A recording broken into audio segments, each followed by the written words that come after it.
clutch scorer, playmaker, rebounder.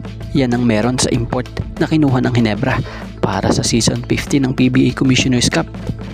Coach Tim ni-reveal kung sino ang import na ito. At SMB, sino nga ba itong import nila na ibabandera sa darating na conference ngayong Marso? So yan ang ating mga tatalakayin. Maraming SMB fans nga ang nag-aantay na sa paglalaro muli sa SMB ng import at nalalapit na maging gilas naturalize na si Benny Boatwright. Matatanda ang si Benny Boatwright ay champion import ng SMB kung saan nabigyan niya nga rin ng kampyonato ang SMB sa 2023-24 PBA Commissioner's Cup. At ngayon niyang paparating na conference sa PBA sa season na 50 Commissioner's Cup ay marami nag-aabang, lalo na mga fans ng SMB dito sa pagbabalik ni Benny. Kaya lang mukhang malabo pa sa ngayon itong mangyayari dahil na nga sa conflict ito sa schedule ni Benny. Dahil balitay hindi available si Benny Boatwright dahil sa committed nga ito ngayon sa team ng Daegu Kogas Pegasus. Team nga po yan sa KBL.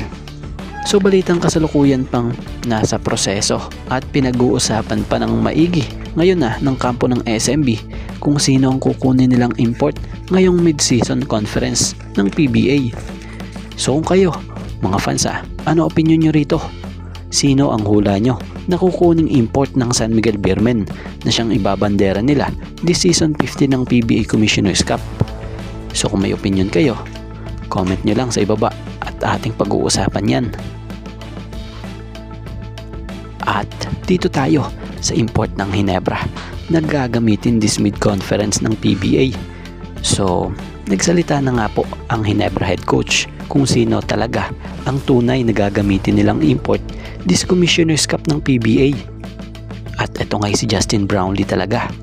So nilinaw na nga po or malinaw na nga po na hindi talaga sa Meralco Bolts ito maglalaro this upcoming PBA conference.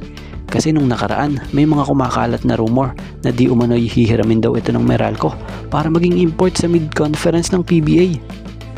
So hindi nga po totoo yan. Ang totoo nga maglalaro lamang itong si JB sa Meralco sa EASL pero hindi sa PBA.